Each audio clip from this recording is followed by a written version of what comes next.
이 시간 말씀으로 임하는 하나님의 은혜가 우리 가운데 충만하여 이 여름 무더위와 폭염에 지친 우리의 심신을 새 차원으로 비상하게 하시기를 주님의 이름으로 축원드립니다.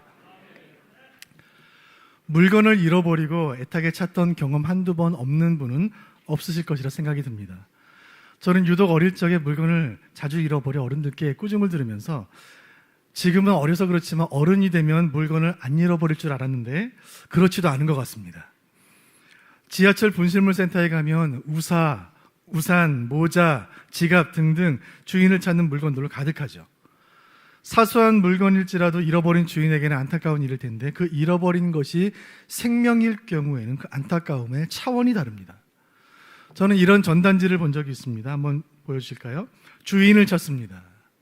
고양이를 발견한 어떤 사람이 고양이의 주인을 찾기 위해 정성스럽게 전단지를 만들어 인터넷에 올렸습니다. 이 고양이를 얼마나 상세히 살폈는지 한번 보세요. 특징을 꼼꼼히 적었는데 안고 있어도 가만히 있고 발을 만져도 가만히 있고 치석이 없고 손톱 관리가 잘 되어 있음.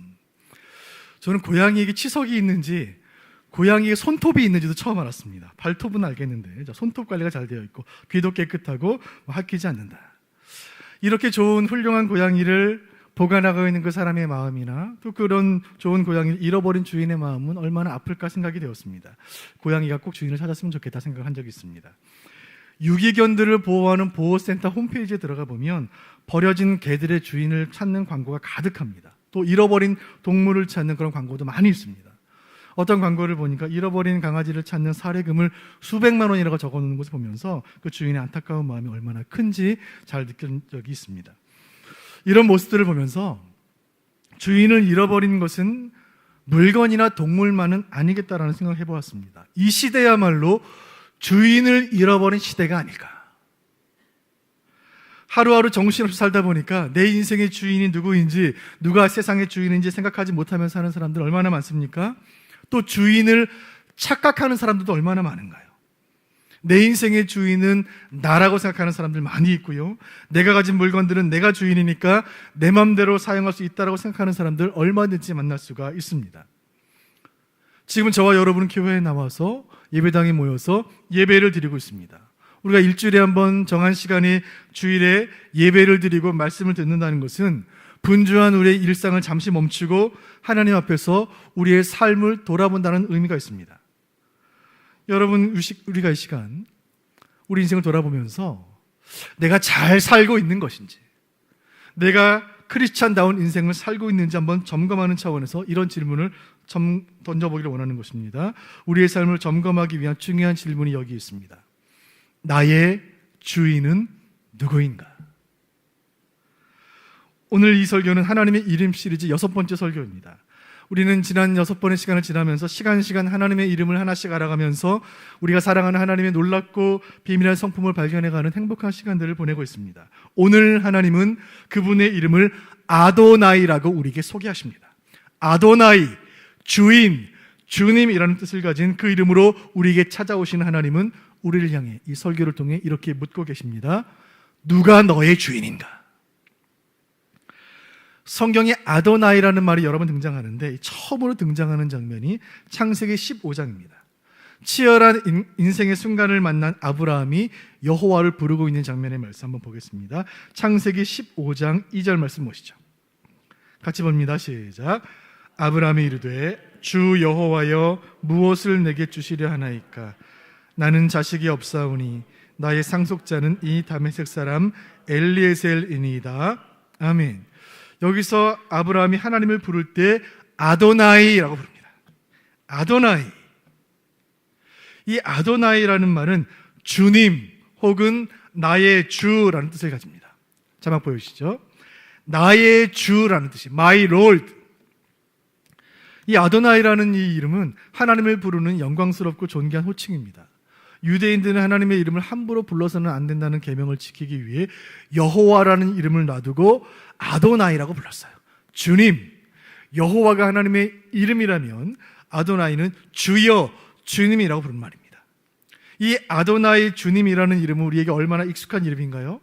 우리가 그동안 말씀을 통해 배웠던 엘로힘 혹은 엘샤다이, 여호와 라파 이런 이름들보다 우리에게 훨씬 익숙하고 우리가 자주 부르는 이름입니다. 주님이라는 말이에요.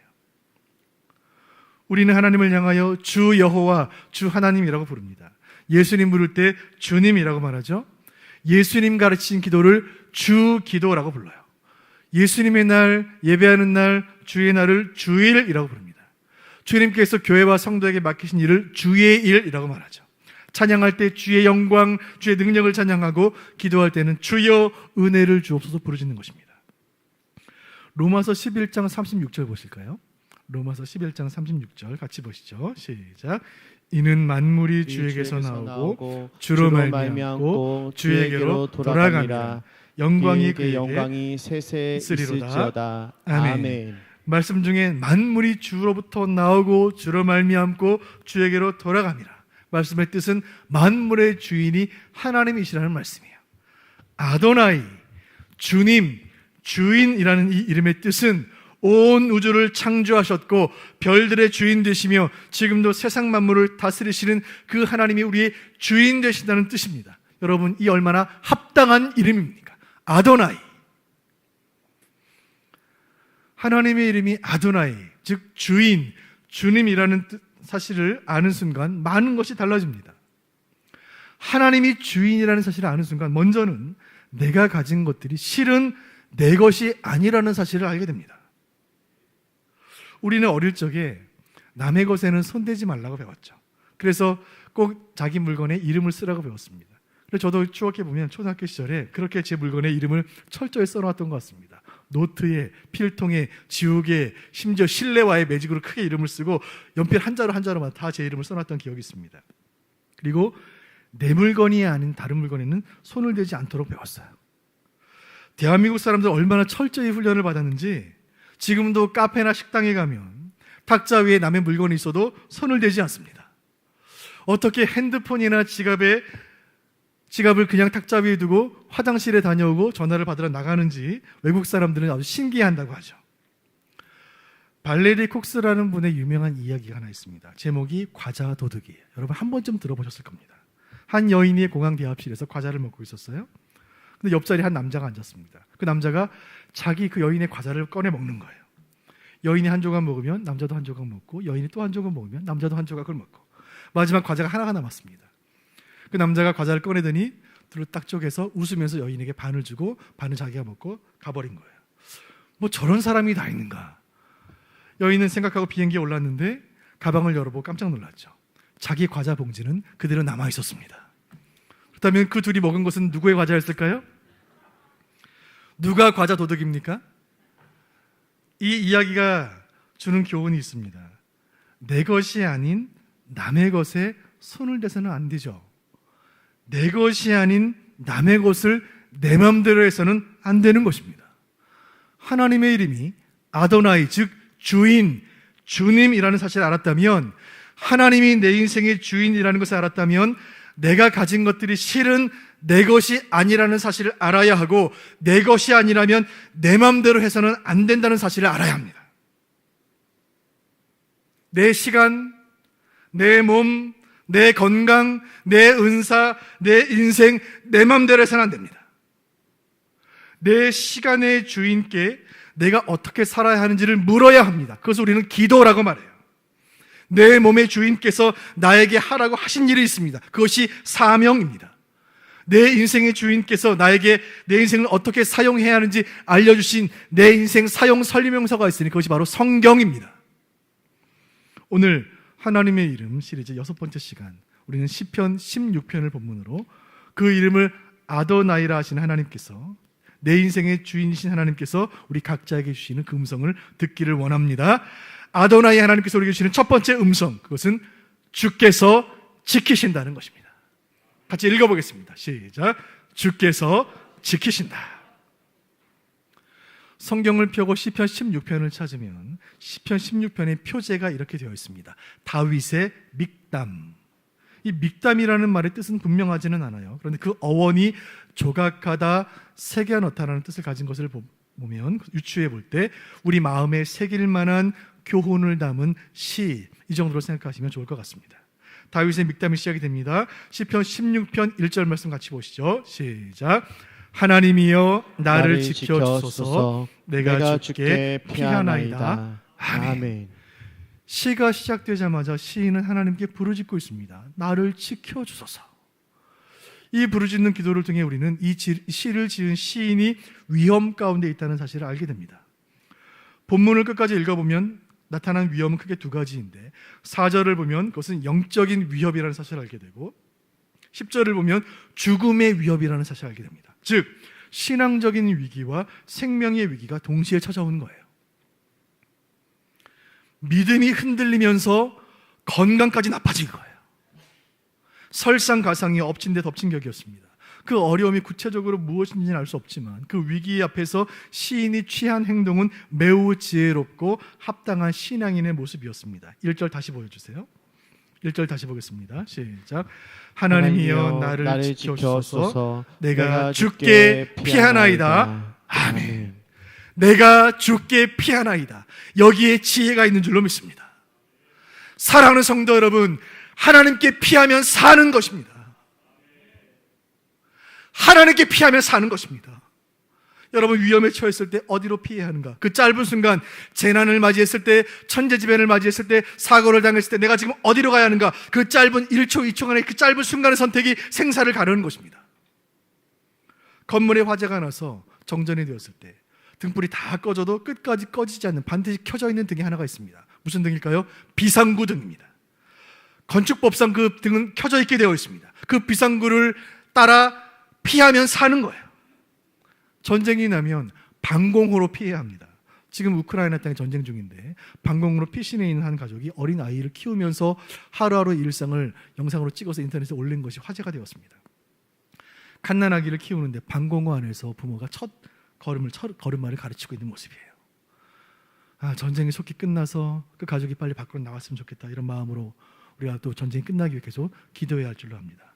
중요한 것은 무엇입니까?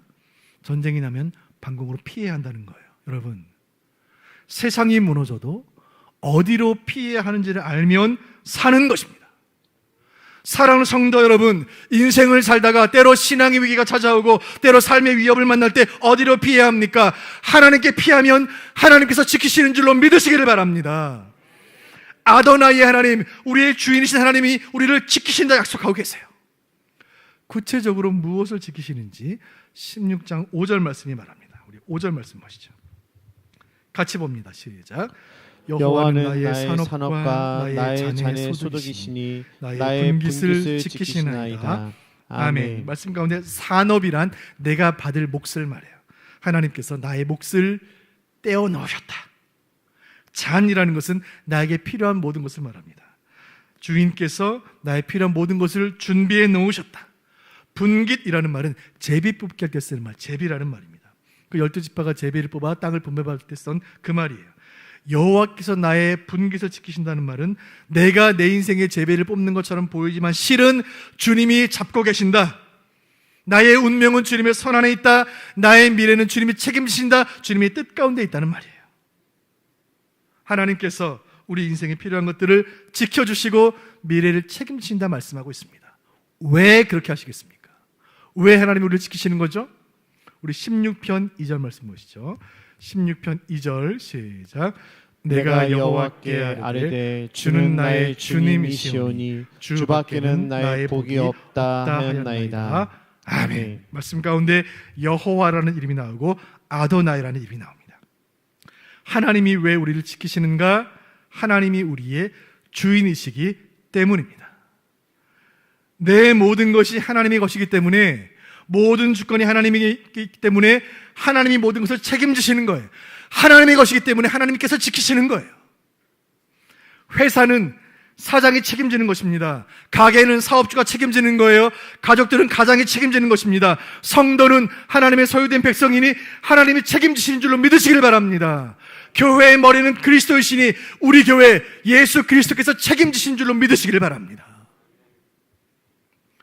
16편 2절 말씀 가운데 내가 여호와께 아뢰되라고 말하는데 이 아뢰데라는 말은 입술로 고백한다는 뜻입니다. 시인은 지금 입술을 열어 하나님을 아도나이, 주님이라고 부르고 있습니다. 여호와를 주인이라고 고백하는 것입니다. 이 시간 이 말씀 받은 우리가 하나님을 향하여 주여 아도나이, 나의 주님이라고 외쳐 부를 때 우리의 주인 되신 하나님께서 여러분의 산업을 지키시고 잔을 지키시고 분깃을 지키시며 우리의 인생과 미래를 오른팔로 붙잡아 주시는 줄로 믿으시기를 바랍니다.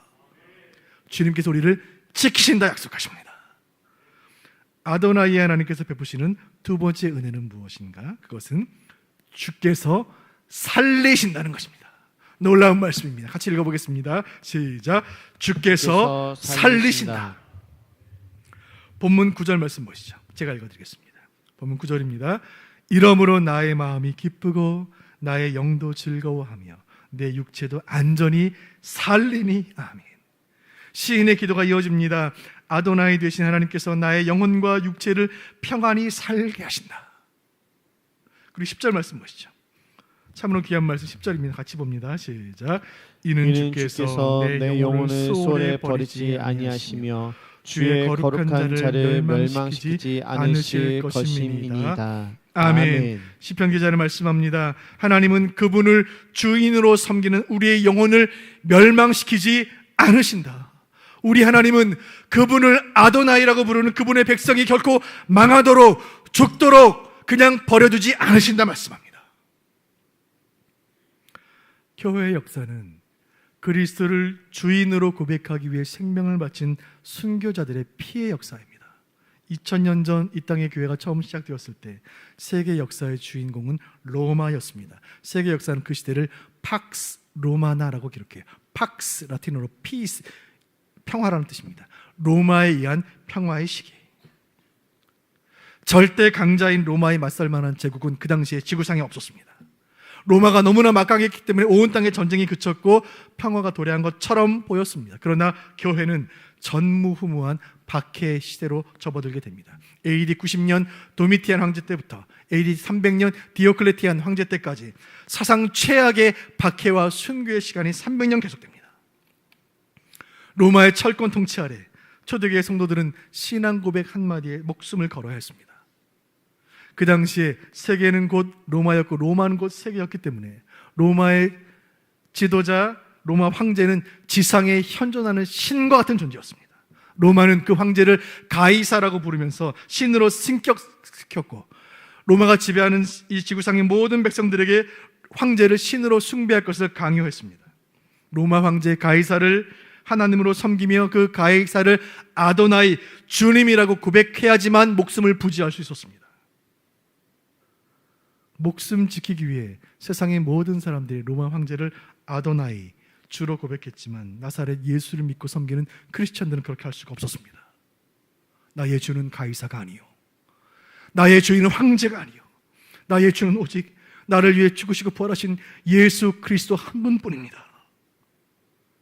이 고백 한마디에 상상할 수 없는 가혹한 고문과 참담한 죽음을 그들은 맞이해야만 했습니다. 초대교회 순교자들 가운데 이그나티우스라는 분이 있습니다. 이그나티우스, 이분은 서기 108년에 사자의 이빨에 몸이 갈기갈기 찢겨 순교당한 분입니다. 이분은 이런 말을 남겼습니다. 기독교는 세상에 의해 미움을 받을 때 가장 위대합니다. 폴리가베라는 교회 지도자는 화형을 당했고 화형당하기 직전에 로마 지도자가 예수를 부인하면 너 목숨을 살려주겠다고 말했을 때 그는 이렇게 말했습니다. 나는 86년 동안 그분을 섬겨왔지만 예수님은 한 번도 나를 부당하게 대우한 적이 없는데 내가 지금 내 목숨을 위해 어떻게 주님을 부인할 수 있습니까? 그는 기쁘게 화형장으로 나갔습니다. 저스틴 마타라는 순교자는 AD 165년에 참수형으로 목숨을 잃었는데 그는 이런 말을 남겼습니다. 우리 주 예수 그리스도를 위해 고문당하는 것보다 더 귀중한 일은 나에게 없습니다. 그들은 죽음이 두렵지 않았을까요? 생명은 하나뿐이고 인생은 한 번뿐인데 죽음이 두렵지 않은 사람이 어디에 있을까요? 어떻게 그들은 죽음 앞에서도 의연할 수 있었을까요? 그들은 생명의 주인이 내 것이 아니라 하나님이신 것을 믿었고 주를 믿는 자는 죽어도 살리라는 약속을 믿었기 때문입니다. 그들은 하나님의 이름이 아도나임을 믿었기 때문이에요. 우리 하나님은 우리를 살리시는 분이신 줄로 믿습니다. 우리를 살리시기 위해 무엇이든 하시는 분이 하나님 되십니다. 우리를 살리시기 위해 그 아들을 죽이신 분이 하나님이세요. 주님이 왜 우리 주인 되십니까? 죽은 우리를 살리셨기 때문인 것입니다. 창조자 하나님께서 우리를 진흙으로 빚으시고 생기를 불어 생명을 주신 그 창조자 하나님께서 우리가 범죄하여 그 생명이 다시 끊어졌을 때 그 죄를 그리스도의 피값으로 대속하시고 우리를 다시 살리셨기 때문에, 주님 우리를 살리셨다면 주를 위해 살고 주를 위해 죽는 것이 당연한 일 아닌가요? 로마서 14장 8절 말씀 같이 보겠습니다. 로마서 14장 8절 시작. 우리가 살아도 주를 위하여 살고 죽어도 주를 위하여 죽나니 그러므로 사나 죽으나 우리가 주의 것이로라. 아멘. 살아도 주를 위하여 죽어도 주를 위하여, 이 놀라운 고백이 이 말씀 듣는 저와 여러분의 평생의 고백이 되기를 간절히 소원합니다. 주님이 우리의 주인 되시니 생명도 죽음도 인생도 모두가 주님께 속한 것임을 믿으시기를 바랍니다. 아도나이 하나님께서 베푸시는 세 번째 은혜, 그것은 주께서 이끄신다는 것입니다. 같이 읽어보겠습니다. 시작. 주께서 이끄신다. 8절 말씀, 본문 8절 제가 읽어드립니다. 내가 여호와를 항상 내 앞에 모심이여 그가 나의 오른쪽에 계심으로 내가 흔들리지 아니하리로다. 아멘. 시인은 고백합니다. 하나님을 아도나이라 부르는 백성은, 하나님을 주인으로 믿고 따르는 백성은 항상 하나님을 그 앞에 모시고 살아간다.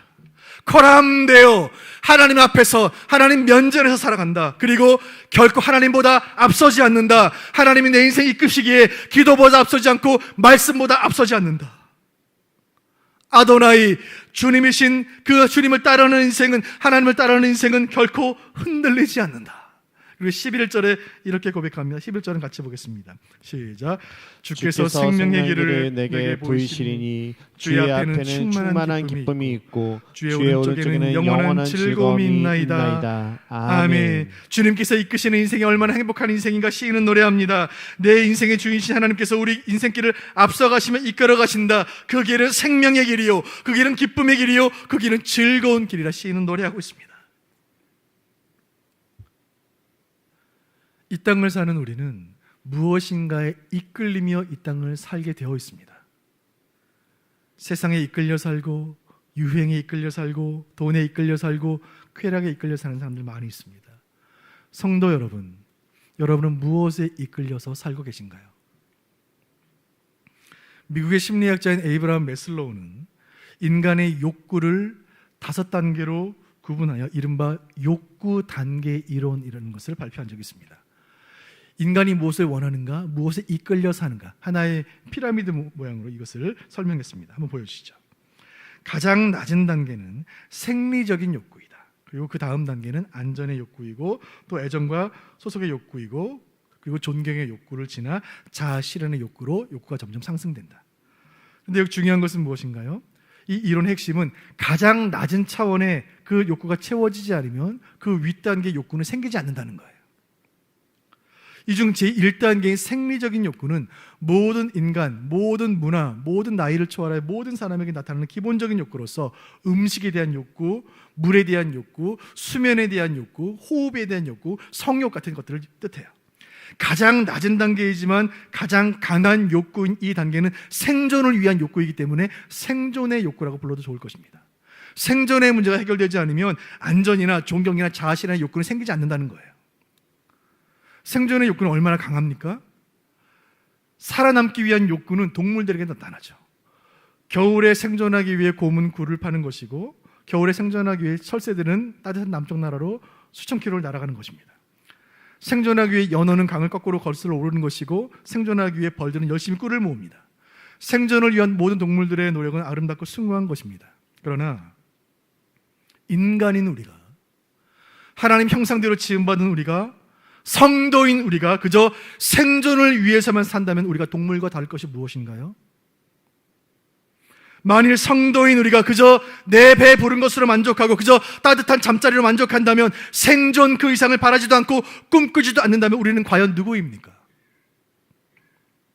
성도는 생존의 욕구에 이끌려 사는 것이 아니라 주님께 이끌려 살아가는 존귀한 존재인 것을 믿으시기를 바랍니다. 성도는 말씀에 이끌려 사는 것입니다. 성도는 성령에 이끌려 사는 것입니다. 우리는 주님이 가신 길을 따라 걷는 사람들입니다. 때문에 우리는 세상과 다른 이유로 기뻐하고 세상과 같은 이유로 기뻐하지 않는 것입니다. 주님이 우리 인생을 이끄신다는 것은 우리 인생의 핸들을 주님께 넘겨드린다는 거예요. 최근에 만들어진 자동차들은 그 기술이 얼마나 첨단 기술들이 들어있는지, 우리 교회도 몇 달 전에 새로운 승합차를 하나 구입을 했는데 자동차 기능이 얼마나 좋아졌는지 그 자동차에 설정을 해놓으면 스스로 차선을 벗어나지 않고 스스로 앞차와의 간격을 유지하고 스스로 핸들을 꺾어가며 코너에 핸들이 스스로 움직입니다. 근데 저는 아직도 그 차를 가끔 운전할 때 이게 익숙하지 않아서 핸들을 완전히 놓지는 못해요.